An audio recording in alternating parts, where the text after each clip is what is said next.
मेरा जायके का सफर इस बार मुझे ले पहुंचा है हिंदुस्तान के सबसे प्राचीन शहर बनारस। गंगा के घाट के किनारे बसे गलियारों से बुने इस शहर के कई फंदों पे सदियों पुराना जायका आज भी परोसा जाता है और उन्हीं फंदों की 12 मशहूर गांठें आज हम अपनी जुबान से खोलेंगे। कैसी है चाय? और सुबह बनारस की इस पहली दावत में आपका खैर मकदम है।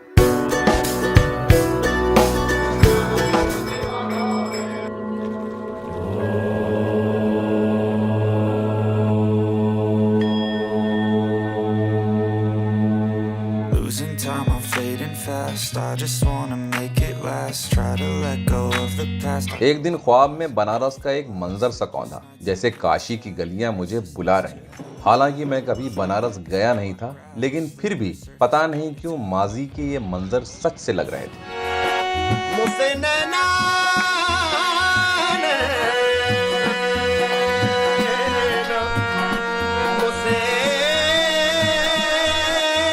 और उसी सच की तलाश में अगले ही दिन मुझे जो ट्रेन मिली उसी में बैठ के मैं दिल्ली से पहुंच गया शिव की नगरी, हिंदुस्तान के आस्था की राजधानी वाराणसी। फाइनली ऑटो हो गया है।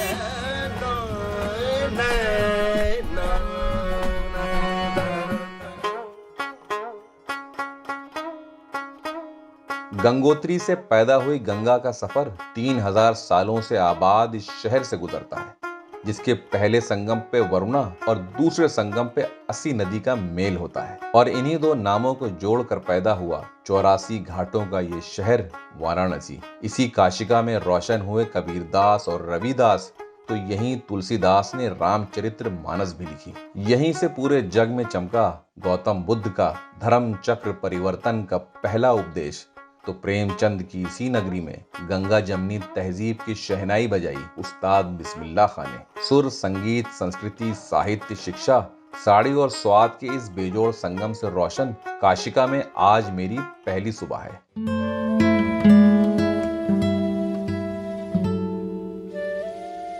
तारों के पहरे के इस पहर में जब मैं 80 घाट पहुंचा तो काशी की ये आस्था यहाँ पहले से ही टिमटिमा रही थी।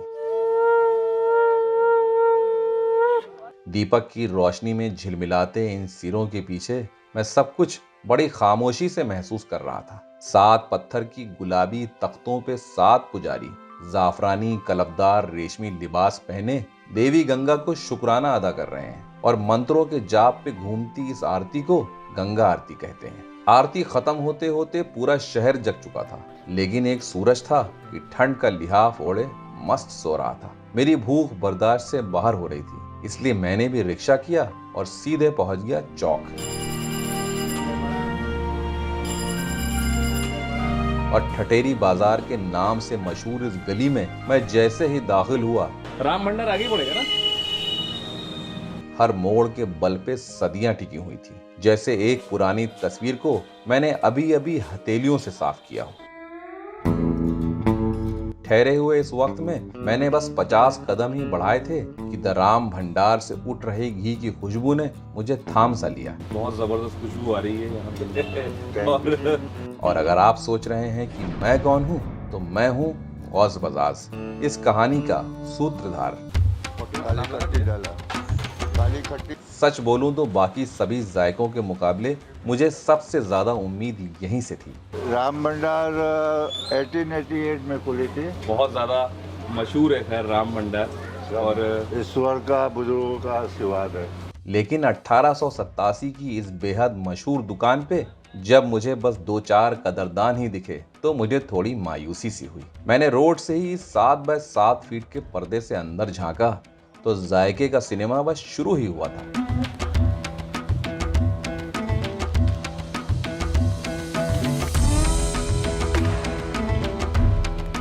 और भाप छोड़ती गरम कढ़ाई पे जलवा अफरोज थे इस पिक्चर के सबसे अहम किरदार गोलू।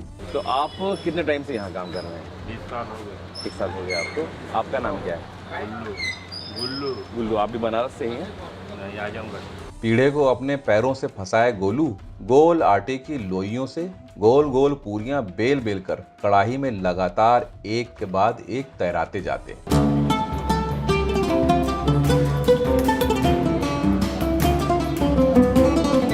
और जैसे ही ये पूरियां आधी पक जाती, वो इन अध पकी पूरियों को एक छन्ने से छान कर अलग रख देते। जो पूरियां तली जा रही हैं वो देसी घी में तली जा रही हैं। मेरी जुबान से दोबारा पूरी जैसे ही निकला, इस फिल्म के डायरेक्टर ने मुझे सही करते हुए टोका। इसके अंदर आटे के अंदर उड़द का दाल हम लोग जिसको पीठी बोलते हैं, इस वजह तो से वो कचौड़ी हो गई।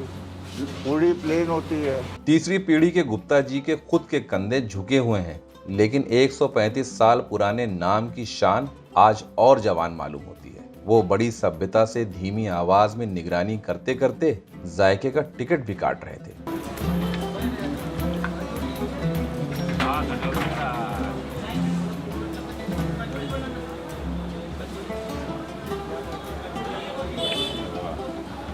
इधर भीड़ बढ़ने लगी तो मुझे थोड़ा सुकून मिला। अब कढ़ाई में एक साथ 4 की जगह 10 कचौड़ियां एक साथ खस्ता होने लगी।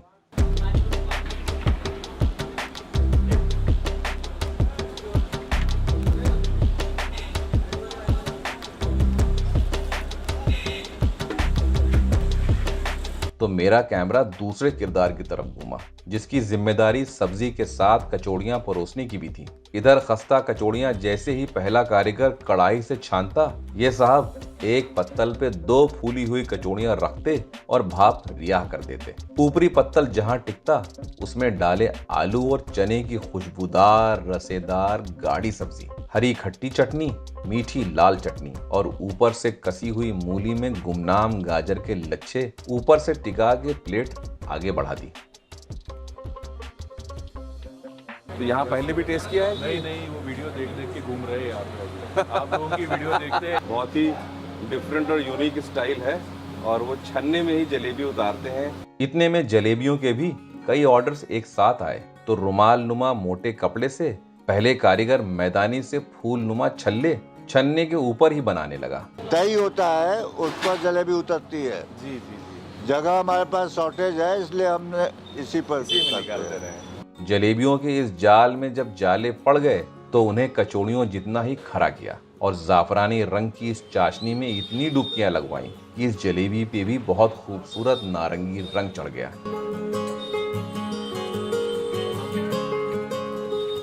देखते ही देखते द राम भंडार का शो हाउसफुल हो गया और गोलू जी की रफ्तार चौगुनी हो गई। लेकिन वो पूरी महफिल बगैर रुके थमे अपने हुनर के जलवे से संभाले रहे। मेन चीज गरम मसाला होता है जी, अपना रेसिपी है, उसी को अब गरम मसाला तैयार करते हैं और उसको उसी से हर सब्जी वगैरह में डालते हैं। बहुत ज़बरदस्त खुशबू आ रही है और हम भी जायका लेते हैं राम भंडार की कचौड़ी, सब्जी और जलेबी का, जो यहाँ का बनारस का ट्रेडिशनल नाश्ता है। इंसान किसी चीज में संतुष्ट नहीं है। जब भीड़ नहीं थी तो मैं इस जगह को हल्के में आंक रहा था, और अब जब भीड़ इतनी ज्यादा हो गई है तो मैं अफसोस करने लगा कि मुझे कचौड़ियां पहले ही खा लेनी चाहिए थी। बेचैन और भूख से बेहाल में अपनी प्लेट का इंतजार करने लगा तो तकरीबन 10वीं प्लेट पे मेरा नंबर आया। मैंने शायद एक लम्हा भी नहीं गंवाया होगा और कचौड़ी और सब्जी का निवाला सब कुछ बटोरते हुए मुंह में भर दिया।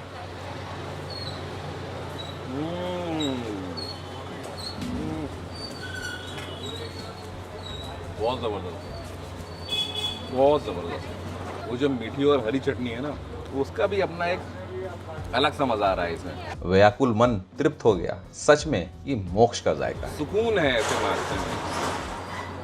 इधर मैंने दोबारा सब्जी लेके कचौड़ी समेटी, उधर कारीगर ने गोल कचौड़ियों को गाढ़ी चने की सब्जी के साथ परोसा।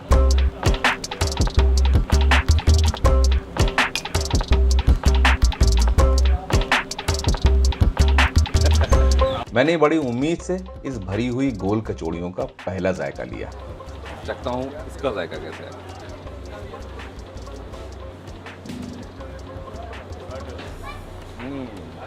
बहुत ज़बरदस्त है, लेकिन कचौड़ी की टक्कर की नहीं है। जलेबी के बगैर तो बनारस का नाश्ता ही अधूरा है। अरे वाह, जलेबी भी यहाँ छोटी छोटी है, खस्ता है, सोनी है।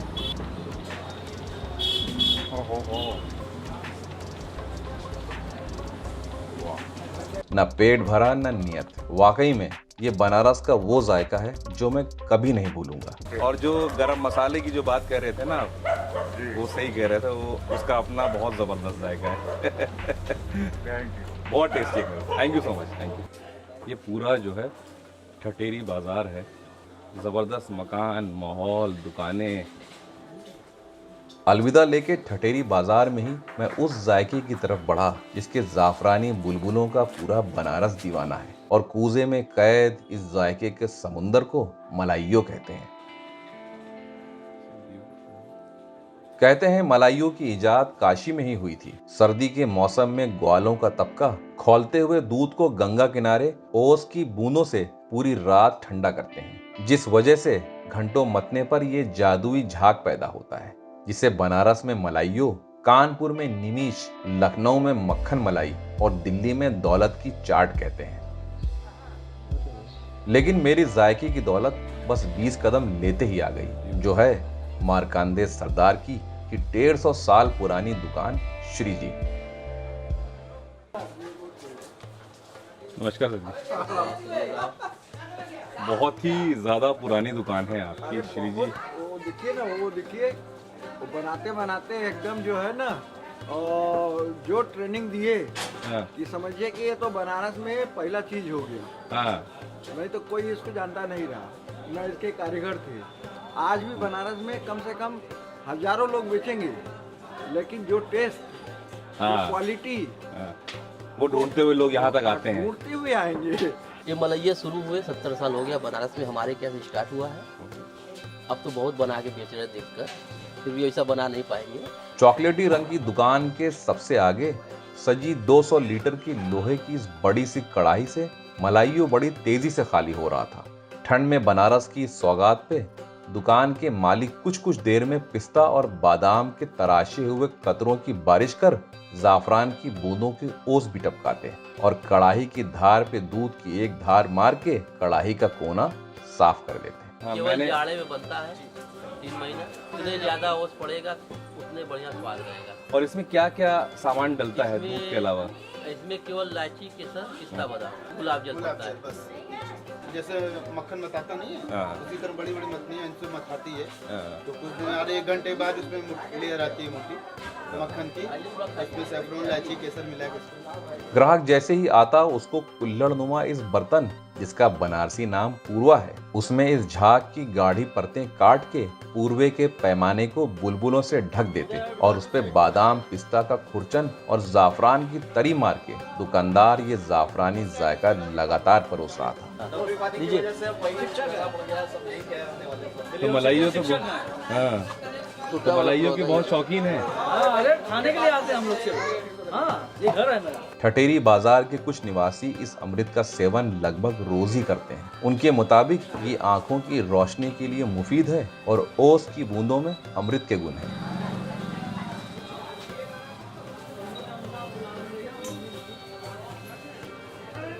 बेचैन कर देने वाला ये जायका जब जबान पे पूरा उड़ जाता है तो दुकानदार उस पूरे पूर्वे को जाफरानी बुलबुलों के अर्क से भर देते हैं।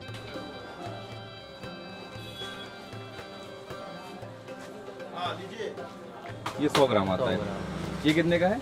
ये 40 रुपए का है, 40 400 रुपए किलो रहता है। इसके बाद हंडी है, देखिए इसमें 500 ग्राम आता है। ये ताज़ी मलाई है ये। केसर पड़ा है। अरे वाह, क्या बात है। अब आप थोड़ा सा पहले खाइए। अच्छा, ये मलाई ऊपर से डलेगी। वाह भाई वाह। दुकान के मालिक ने मेरे पूर्वे में भी मलाइयों के बाद मलाई की एक परत बीच में छुपाई और बड़ा सा ठंडा पूर्वा मेरे हाथों में थमा दिया। Thank you. मैंने जैसे ही इसका पहला जायका लिया, बुलबुले उड़ से गए। हर दूध बनवाना आपका ना। 2-4 चम्मच के बाद मेरे चेहरे की खुशी और आंखें फैलने लगी। खाने के बाद एक दूध देखिए फ्री। हाँ, अच्छा। तो मलाई ढूंढनी जाए कहाँ गई है? निकलेगा अंदर से। ये रही मलाई।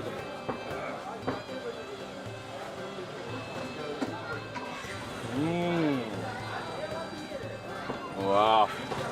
लेकिन पूरा एहसास अधूरा सा लग रहा था।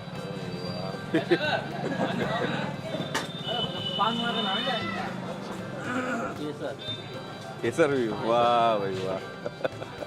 और जब दूध को मैंने होठों से लगाया तो रोम रोम गुदगुदा गया। अब जाके मुझे सुकून मिला। वाह वाह वाह, इस जायके ने मुझे हैरान कर दिया। वाकई ये जन्नत का जायका है। धन्यवाद। सैया बोलो तनिक मुझसे। मैंने सोचा कुछ तो बात है इस इलाके में जो इतना सुकून महसूस हो रहा है। कहीं पुराने मकानों के कदमों पे सब्जी मंडी सजी थी, तो कहीं भगवान की तस्वीरों से रंगे गलियारे। आस्था में भीगा ये मोहल्ला मंदिरों के साए में आबाद था। कुछ लोग पूजा कर रहे थे तो कुछ पेट पूजा। सैया बोलो तनिक मुझसे रही ओ। हल्के कदमों से टहलते हुए मैं ये तिलिस्मी गलियां भेदते हुए आगे बढ़ ही रहा था कि इन मसालेदार आलूओं पे नजर पड़ते ही मेरी राल सी टपक गई। और यहाँ परोसा जा रहा है छोटी छोटी हींग की कचौड़ियों का नाश्ता। धर्मराज गुप्ता, चना और कचौड़ी, नाश्ता है सुबह का ये। और ये मसालेदार आलू, दम आलू मसाले। दम आलू मसालेदार। अच्छा, छोटी छोटी कचौड़ियाँ, ये यहाँ इसका चलन है यहाँ पर। कब से लगा रहे हैं दुकान ये? यहाँ हो गया कम से कम 20 साल।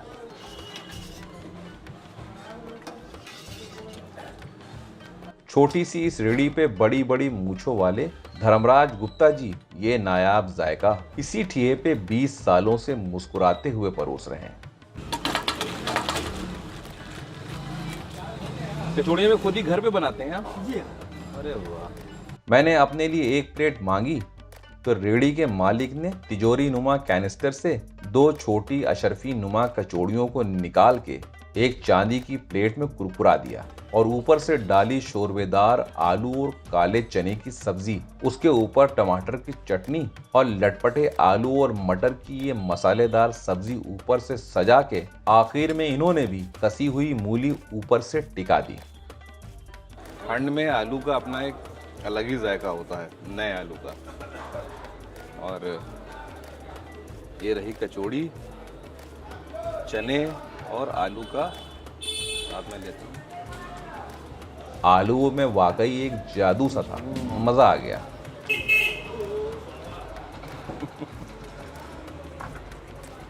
वाह भाई वाह। ये जो छुपे हुए जायके हैं, जिनका कोई बोर्ड नहीं, जिनका कोई नाम नहीं, वो 20 साल से यहाँ पर ये ज़बरदस्त जायका परोसते हैं बनारस का। तो बहुत ज़बरदस्त है। चलिए, बहुत अच्छा लगा, धन्यवाद।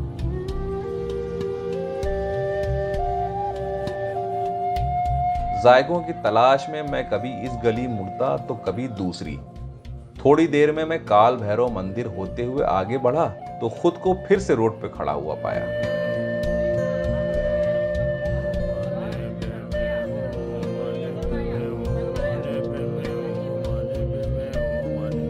सुबह की चाय के तलब ने थका सा दिया था। मेरी इस बात से अब तो आप समझ ही गए होंगे मेरी अगली मंजिल कौन सी है। लक्ष्मी चाय वाले यहाँ से लगभग 2 किलोमीटर दूर है और चलने की मेरी हिम्मत है नहीं, इसलिए मैंने रिक्शे वाले भैया को रोका और रिक्शे में बैठ के आगे बढ़ गया।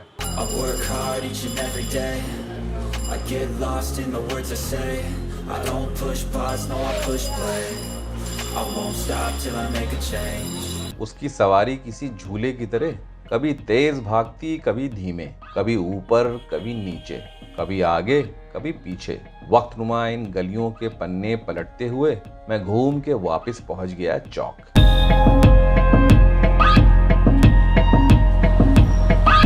जहां हर कोने में जायके बिखरे हुए थे, भीड़ टिमटिमा रही थी और बनारस जग के इन गुलाबी दहलीजों में अब गश्त करने लगा था। और इन्हीं गुलाबी इमारतों के बीच इस अंधेरे से गलियारे में सुर्ख कोयले बाहर से ही चमक रहे थे। जहां 70 सालों से उठती है सोंधे टोस्ट की खुशबू और चाय के भाप से धुंधला गई ये दुकान ही मेरी मंजिल लक्ष्मी चाय वाला है।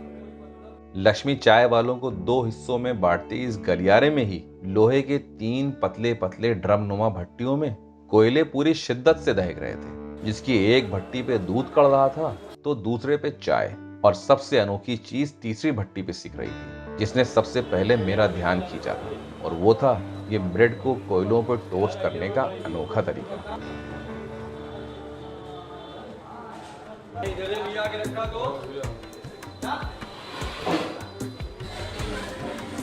कोने से रखा, वहां से रखा, जाली से ढका।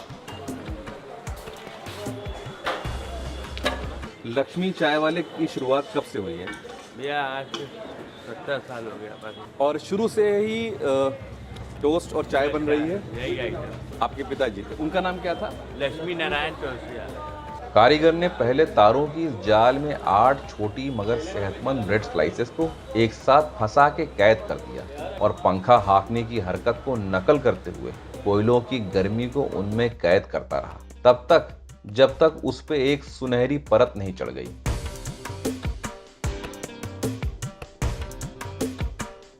तो ये टोस्ट कितने का है? 40 रुपीज का सर, मलाई वाला 60 का। और जैसे ही ब्रेड का दूसरा हिस्सा कुरकुरा हुआ, उसने सभी स्लाइसेस पे मलाई की एक दोहरी परत चढ़ाई और उस पे बर्फीली शक्कर चमकाते हुए मेरे कहे बगैर ही 2 स्लाइसेस मेरे हाथों में थमा के कहा, फौरन खाइए वरना मुलायम हो जाएगा। मैंने भी भट्टी की गर्मी के बगल में ही बर्फ से सफेद इस टोस्ट का दूधिया जायका लिया। अब देखते हैं छोटी सी ब्रेड में कितना जाएगा बना हुआ है।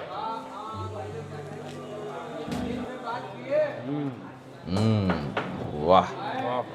इधर मैं मलाई टोस्ट का लुत्फ ले ही रहा था कि इस दुकान के सबसे पुरानी कारीगर ने लुंगी समेटते हुए चाय की तैयारी फिर से शुरू कर दी। और यहाँ तैयारी हो रही है साथ में चाय बनने की भी। यहाँ चाय बनाने का अंदाज बहुत सादा है। उसने खालिस दूध में इलायची और खास किस्म की चाय पत्ती डाल के कोयलों की भट्टी पे पकाना शुरू कर दिया। सेकंड टाइम है। कैसा लगा आपको यहाँ का एक्सपीरियंस? टोस्ट पसंद आया, चाय पसंद आई? और बोलती और अभी मेरा मन नहीं। तो मलाई टोस्ट या मक्खन वाला टोस्ट? मलाई वाला ज्यादा पसंद है। कैसी चाय? उधर इस पहले कारीगर ने फिर से 8 ब्रेड के टुकड़ों को बड़े तजुर्बे से आंच पे फिर से मुलाकात करवानी शुरू कर दी, और इन मुलाकातों का सिलसिला हजारों ब्रेड के टुकड़ों के साथ यहाँ रोज होता है, लेकिन जलता एक भी नहीं है। पुख्ता सुनहरा रंग लाने के लिए तजुर्बे की जरूरत होती है। देखने में आसान मालूम होता है, लेकिन है बहुत मुश्किल।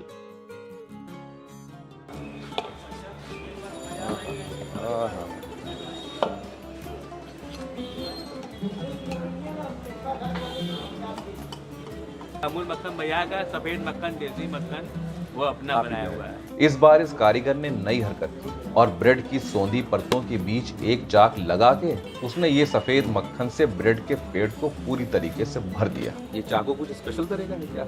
आगे की भी धार है क्या इसमें?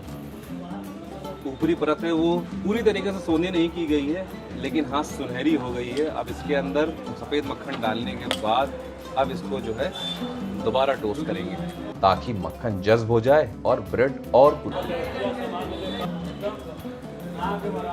तैयार होते ही एक बार फिर इन्होंने ऊपर से काली मिर्च का तड़का मार मेरे हाथ में ये भरवा दमपुख्त टोस्ट थमा दिया। चाय अभी भी तैयार नहीं थी, इसलिए मैंने इसका भी जायका फौरन ही लिया।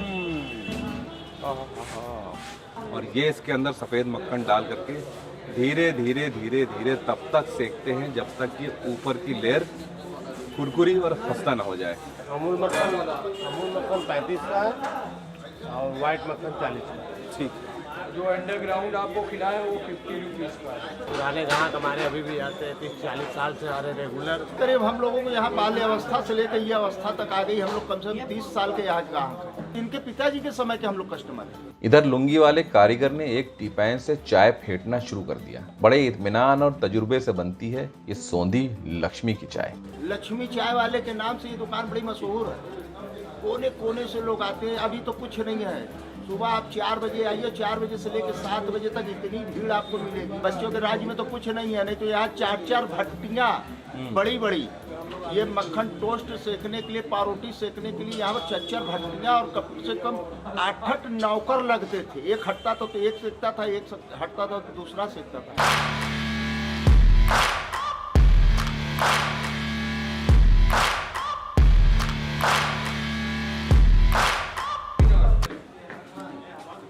इत्मीनान से चाय पीने की नियत से मैं दुकान की सीढ़ियां चढ़ बेंच पे बैठ गया तो पूर्वे में मेरी चाय भी परोस दी गई। मैंने चाय की पहली दमदार चुस्की ली तो कहीं मुझे सुकून मिला। जबरदस्त चाय भाई। चाय की चुस्कियों पे गुफ्तगू का सिलसिला कुछ देर यूं ही चलता रहा। फिर मैंने बनारस के इस पहलू से भी अलविदा लिया।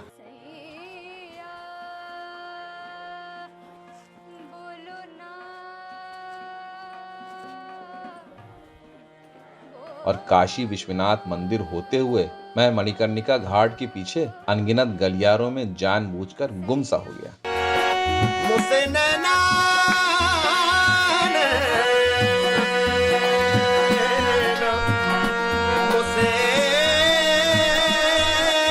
मैं सुध-बुध खोए बनारस की इन गलियों से गुजरते हुए जाने कब कचौड़ी गली में दाखिल हो गया। कचौड़ी का तो पता नहीं, लेकिन मणिकर्णिका घाट की तरफ मैं जैसे ही मुड़ा, ब्लू लस्सी का नीला बोर्ड मेरे सामने आ गया, जो थी मेरे जायके की इस सफर की अगली बेहद मशहूर मंजिल।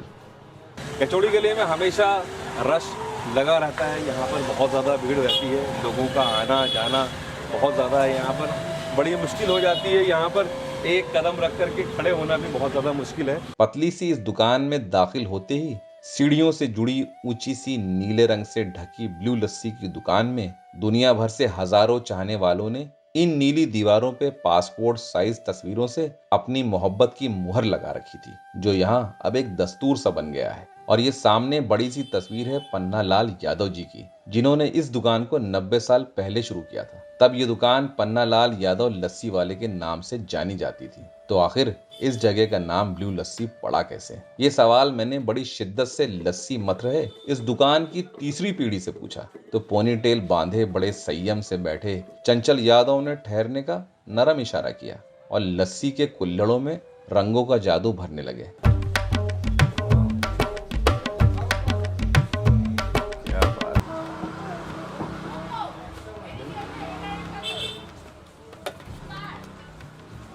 ये यहाँ बना रहे हैं ड्राई फ्रूट लस्सी। इन्होंने सबसे पहले दही की परतें अंदाजे से काट के इस स्टील के कलश में चीनी डाल भारी मतनी से बड़े इत्मीनान से मथा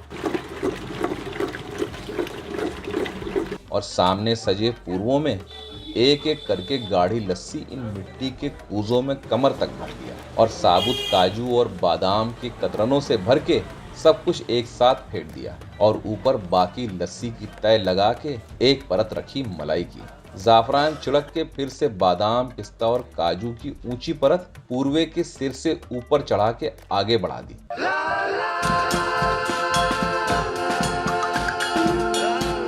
This is the first time? Was it recommended by someone? Sorry? My friend, and she say you must come here because it's the best lassi around the world. Did you like it? I love it. ठीक इसी तरह बनाई जाफरानी लस्सी, अनार लस्सी के साथ साथ mix fruit लस्सी भी ये लगातार बड़े इत्मीनान और ठहराव से समय की परवाह किए बगैर किसी जौहरी की तरह एक एक नग संभाल के जड़ रहे थे। 150 लस्सियों के जायके से भरे इस मेन्यू को देते हुए चंचल यादव जी ने सिर्फ एक ही बात कही, इसकी तस्वीर मत खींचिएगा। एक हमारी कर दीजिए सैफरन लस्सी और एक कर दीजिए मिक्स फ्रूट लस्सी। उन्होंने पलक झपकते ही इस मेन्यू को मेरे हाथ से समेट दिया और फिर पहले ब्लू लस्सी का किस्सा परोसा। साउथ कोरिया की गर्ल आई थी, ठंड के मौसम में आई थी। पिताजी यहाँ पर बैठे हुए थे, उसने बोला कि हमें तो लस्सी आपके यहाँ बिकनी चाहिए, ठंड में क्यों आप ऐसे बैठे हुए हैं। उसने अंदर आया, एक प्लेन लस्सी पिया उसने और कलर ब्लू था। उसने अपने साउथ कोरिया में जाके साउथ कोरिया के गाइड बुक में नाम दिया ब्लू लस्सी शॉप। अरे वाह! जिसकी शोहरत साउथ कोरिया में इतनी फैली कि तब से ब्लू लस्सी शॉप के इस नीले बोर्ड पे कोरियन में भी ब्लू लस्सी लिखा जाता है, जिसे लोनली प्लैनेट से लेके नेशनल ज्योग्राफिक ने भी दुनिया भर में एक अलग पहचान दिलाई। My grandfather also the movie actor. अरे वाह, लवली। लास्ट मूवी यहाँ सनी देओल जब आया था, घातक पिक्चर की शूटिंग हुई थी इसी शॉप पर। सनी देओल के गुरु बने हुए थे कुश्ती के। अच्छा, अरे वाह! बड़े फख्र से चंचल यादव ये कहानी बताते हुए मेरी दोनों लस्सी के खाली पूर्वे बाकी ग्राहकों के साथ रख दिए। यहाँ कुछ कुल्हड़ों में बन रही है सैफरन लस्सी, तो कुछ में मिक्स फ्रूट लस्सी। खाली कुल्हड़ों को लस्सी से आधा भर इस नौजवान ने सफेद लस्सी के माथे पे गाढ़े जाफरानी रंग का तिलक 4 कुल्हड़ों पे लगाया और बाकी दोनों के लिए बगल में रखी इस नीली तिजोरी से अलग अलग रंग के कसे हुए फलों की ठंडी रंगीन तश्तरियां बाहर निकाली। मुझे इनके इस अनोखे अंदाज में थोड़ी हैरानी तो हुई जब इन्होंने अनार के दानों के साथ कसे हुए अमरूद, सेब, अनानास और पपीते के जाफरानी लच्छों के साथ लस्सी को फेंट दिया। वाह, देख के ही मजा आ गया। और जाफरान वाले कुल्हड़ में सब्ज पिस्तों के जादू से भर के उसे भी फेंट दिया।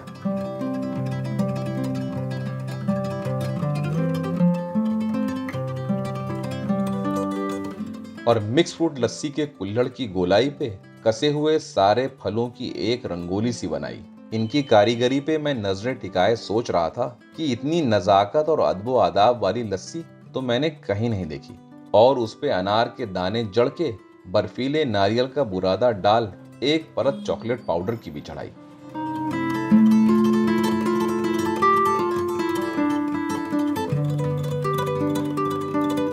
पूर्वा हाथ में आते ही काफी बड़ा और भारी महसूस हुआ। वाह वाह वाह, क्या जबरदस्त जायका है। ये है जबरदस्त।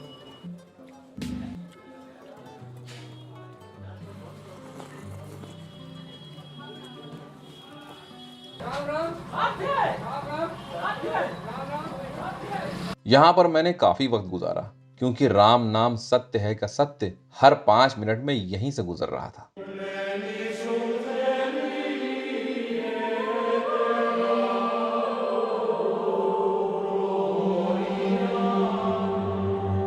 और सत्य की एक झलक के लिए डरे हुए कदमों से मणिकर्णिका घाट की तरफ बढ़ा, जिसे महाशमशान भी कहा जाता है।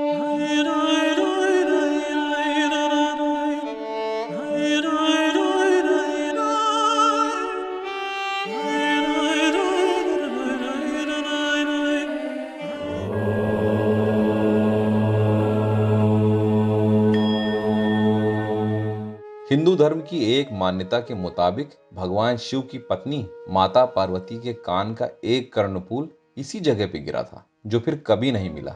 इसलिए इस मणिकर्णिका घाट पे जलने वाली चिताओं को जीवन मृत्यु के चक्र से आजाद होकर मोक्ष की प्राप्ति का वरदान है। करीब जाने की हिम्मत नहीं हुई, इसलिए धुएं के साये में लपटों से बहुत दूर जीवन के इस सत्य से मैं दूर से ही वाकिफ हो रहा था। और आस्था से लबरेज मुस्कुराते हुए इन चेहरों के बीच तकरीबन तीसरे पहर तक गंगा के इस घाट पे पानी को ताकते हुए ख्यालों की कुछ डुबकियां मैंने भी लगाई। तुझे ढूंढूं गुमसुम सा या फिर तुझ में ही गुम हो जाऊं, जो तू नारंगी हो तो मैं भी केसरिया सा हो जाऊं, तू बलखाए जिस मोड़ पे वो मंजिल भी बन जाऊं, तेरे इश्क में ऐ काशिए बनारस हर एक कतरा घुल जाऊं, हंसूं दौड़ूं उड़ूं तेरे इस ख्वाब में सब कुछ भूल जाऊं, तुझे ढूंढूं गुमसुम सा या फिर तुझ में फिर से गुम हो जाऊं, तेरे इश्क में ऐ काशिए बनारस हर एक कतरा घुल जाऊं। देने के बाद भी तुम संभाल नहीं पाओगे और हमारे ही आंचल में आकर के रोओगे।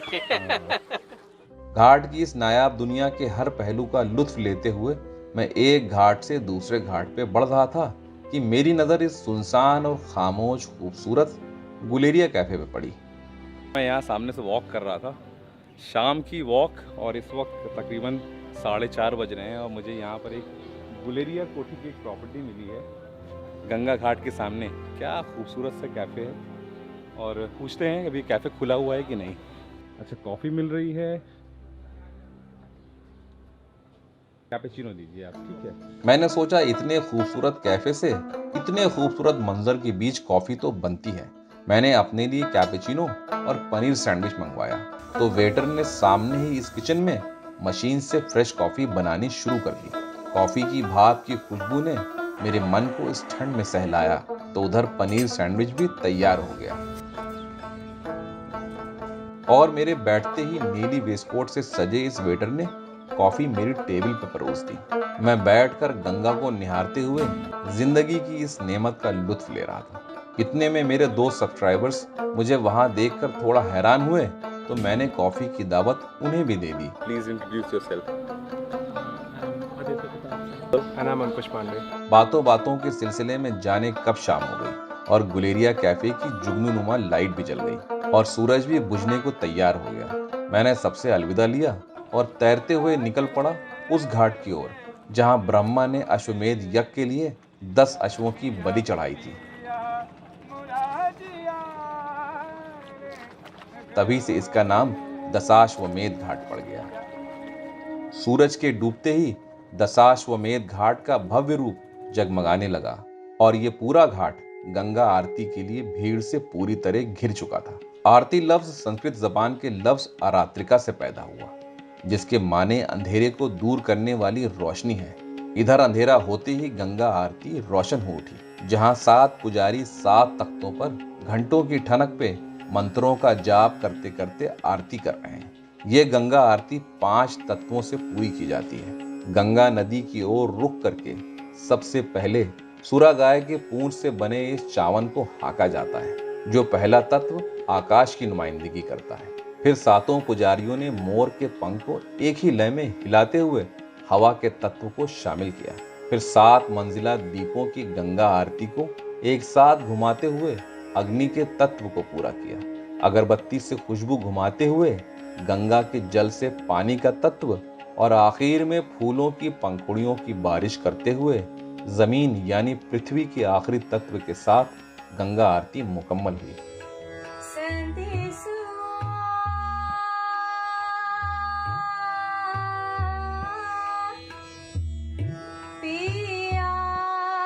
अंधेरे की आगोश में मैं ठंड में सिमटता हुआ काशी के हर मंजर का लुत्फ लेते हुए अपने होटल की तरफ रवाना हो गया और पंचगंगा घाट पे उतर के मैंने कुछ कदम सीढ़ियों की तरफ बढ़ाए ही थे कि बनारस के इस मशहूर लेमन टी की भाप केतली से निकलती हुई दिखी, तो मैं वहीं रुक गया।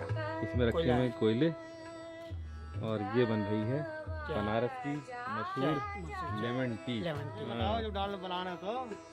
काला नमक है, जीरा है, सब चीज है। इसका जायका बिल्कुल चाय की पत्ती वाली गरम शिकंजी का है, मजेदार और अनोखा।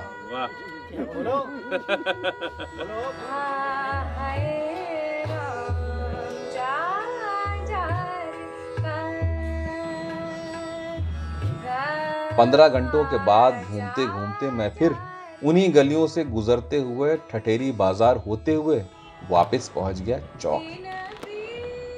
मैं जा रहा हूं अब आराम करने, क्योंकि कल मैं आपको बनारस के उस पहलू से रूबरू करवाऊंगा जिसे बनारसी साड़ी कहते हैं। पहले ये जगह बर्गर किंग के नाम से थी, है ना? Losing time, I'm fading fast. I just wanna make it last. Try to let go of the past. I close my eyes, embrace the blast. Sleepless nights and headaches stack. Restlessness to hell and back. और शगुन के इस सफर में कुछ और नायाब जायकों से मुलाकात हुई। इस सफर में आप जरूर शामिल कीजिएगा। तब तक के लिए सत श्री सलामस्ते। ये पूरा सेट कितने का हुआ? And sometimes you just gotta believe there's something that'll give you relief. There's something that'll have what you need, what you need.